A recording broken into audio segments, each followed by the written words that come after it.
Alhamdulillah,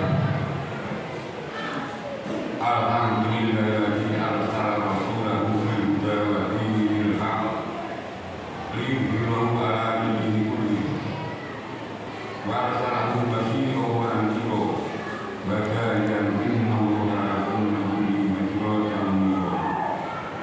Inna lillahi wa inna ilaihi raji'un. Asyhadu an la ilaha illallah wahdahu la syarika lah wa asyhadu anna Muhammadan abduhu wa rasuluhu ja'alana minal huda. Allahumma shalli ala sayyidina wa maulana Muhammadin wa ala alihi wa sahbihi wa man tabi'ahum bi ihsan ila yaumil din. Amma ba'd. Fa'usikum wa nafsi bittaqwallah faqad fazal muttaqun.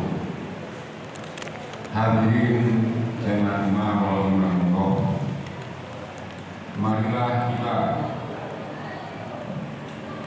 semua muslim saling menasihati dan berwasiat takwa kepada Allah Subhanahu wa taala. Karena takwa adalah sebagai sumber puncak kebahagiaan di dunia maupun di akhirat. Untuk itu perlu kita melatih ketakwaan itu setahap demi setahap dengan memperhatikan kemampuan diri masing-masing. Dalam kata lain, kita harus berusaha untuk meningkatkan amal-amal kebaikan dan sekuat mungkin menjauhi segala larangan-larangan Allah Subhanahu wa taala. Kalau hal itu sudah dapat kita laksanakan, tentunya akan menjadi seorang hamba yang pandai bersyukur, mensyukuri semua kenikmatan Allah yang dianugerahkan kepada kita sekalian, terutama mensyukuri atas kejadian diri kita sebagai makhluk yang bernama manusia, di mana oleh Allah manusia dijadikan makhluk yang paling bagus di antara makhluk-makhluk yang lain, seperti yang telah difirmankan Allah dalam Al-Quran. Laqad khalaqnal insana fi ahsani taqwim. Sungguh telah kami ciptakan manusia dalam sebaik-baiknya bentuk perwujudannya. Setelah kita membaca ayat tersebut, kita dapat membuktikan sendiri yang lebih bagus bentuknya di antara makhluk-makhluk yang lain, seperti binatang, tumbuh-tumbuhan, dan lain sebagainya. Demikian juga dengan makhluk Allah yang tidak dapat dilihat mata yang ada di alam gaib. Hadirin jamaah rahimahullah, kita sebagai bangsa Indonesia yang oleh Allah dikaruniai suatu negeri bagaikan surga yang tanahnya dilintasi garis khatulistiwa dengan kesegaran udara tropisnya serta sungai-sungai yang berbatu-batu dengan mengalir airnya yang gemercik menyenangkan bagi siapa yang mendengarnya. Di mana-mana nampak sawah ladang luas membentang dengan tanamannya yang jauh ranau, tanda kesuburan pada akhirnya pagi-pagi menguning musim panen telah tiba.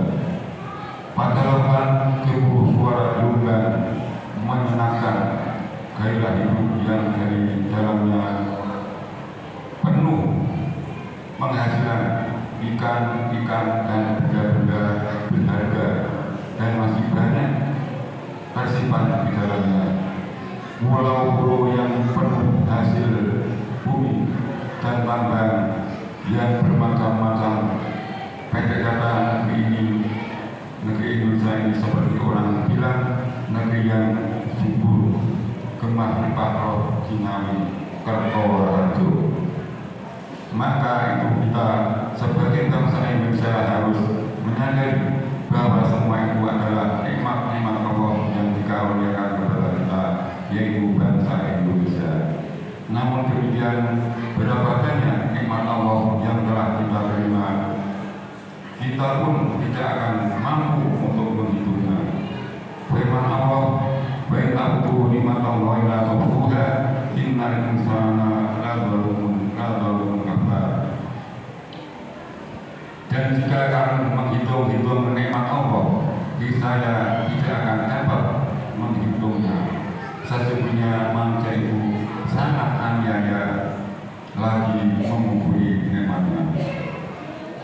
Tetapi yang wajib bagi kita hanyalah mensyukuri nikmat Allah atau negeri kita ini yang kita buktikan dengan ucapan dan amal perbuatan, yaitu melaksanakan perintah-perintah Allah dan menjauhi larangan-larangannya, serta memelihara dan mengembangkan karya Allah ini harus sesuai dengan tuntutan perkembangan zaman dan ilmu pengetahuan. Bila kita benar-benar mensyukuri nikmat Allah seperti cara yang sebagaimana yang saya sampaikan tadi, maka insya Allah Allah akan menambah dan melipat gandakan nikmatnya kepada kita sesuai dengan firman-Nya, "La in syakartum la azidannakum wa la in kafartum inna adzabi lasyadid." Sungguh kita semua mau bersyukur, pasti akan aku tambahkan nikmat kepadanya. Dan sungguh bila kamu mengumpulnya, sesungguhnya satu sangat begitu. Hadirin jamaah rahimahullah, di samping itu kita harus menyadari bahwa negara kita bukanlah suatu negara yang berdasarkan agama, terutama agama Islam, tetapi penduduknya terdiri dari orang-orang beragama dan bermacam-macam pun agama yang ada.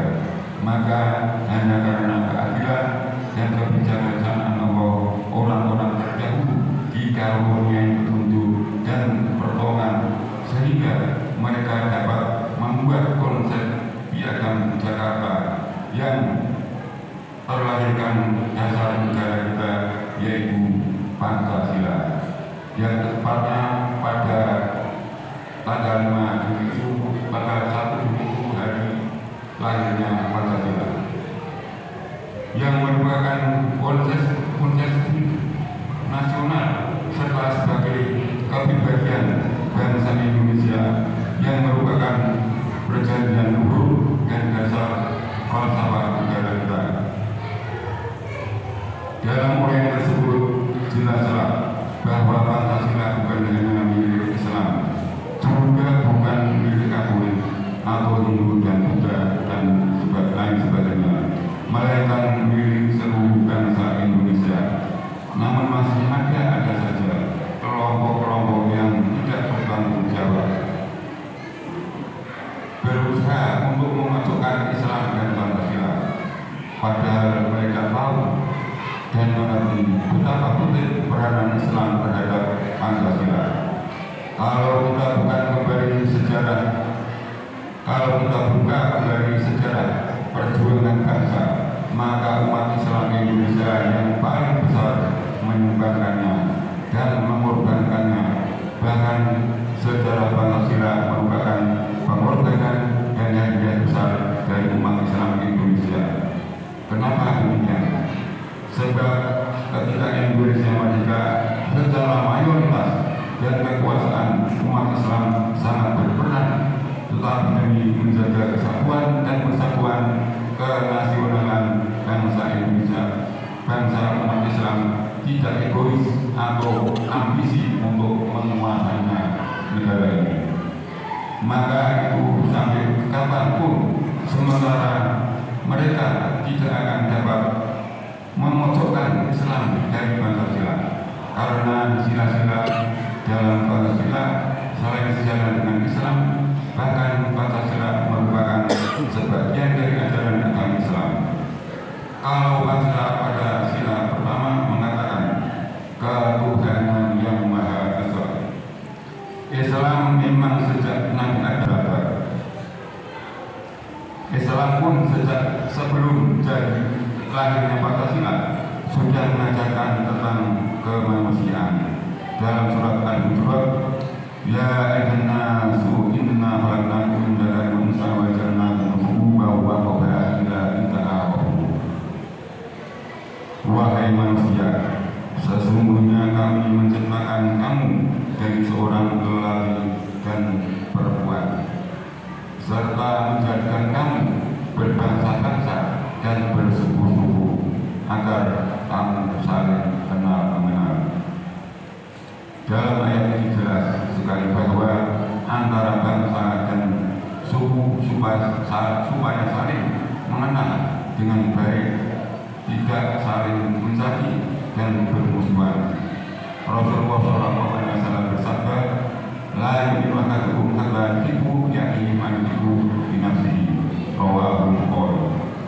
Tidaklah sempurna iman seseorang sehingga dia mencintai saudaranya sebagaimana dia mencintai dirinya sendiri. Demikianlah ajaran Rasulullah supaya sesama manusia mempunyai rasa saling kasih sayang dan jangan sampai menganiaya. Sabda Rasulullah, kita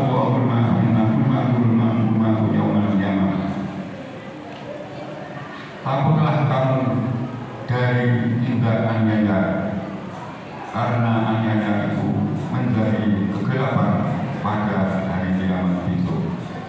Hari zaman-zaman rahimahullah. Untuk itu marilah kita lanjutkan sila yang ketiga, yaitu persatuan Indonesia. Dalam surat Al-Imran 102 Allah sudah mengatakan, wa tasimu bihablillah jami'an wa la tafarraqu wa qulu ni'matallahi 'alaikum in kuntum a'lamu allaha baina qulubikum wa asbahtum bi ni'matihi ikhwana. Yang artinya, dan berberikan oleh kamu semua kepada ahli agama, yaitu agama Allah, dan janganlah kamu bercerai-berai, dan ingatlah akan nikmat Allah kepada kamu ketika kamu dahulu bermusuhan, maka Allah menjinakkan antara hatimu, kemudian lantaran nikmat Allah kamu menjadi orang-orang yang bersaudara, yang rukun. Demikian ayat 90 disebutkan, inna Allah ya'muru bil adli wal ihsan wa ita'i dzil qurba wa yanha 'anil munkar wal baghi ya'idukum la'allakum tadhakkarun. Sesungguhnya Allah memerintahkan berlaku adil dan berbuat kebaikan. Mudah-mudahan ada guna dan manfaatnya bagi kita umat Islam khususnya dan bangsa Indonesia pada umumnya. A'udzubillahi minasyaitonir rajim. Bismillahirrahmanirrahim. Wa nasimu min jami'an wa la tafarraqu. Aqulu qawli hadza wa astaghfirullaha li wa lakum wa li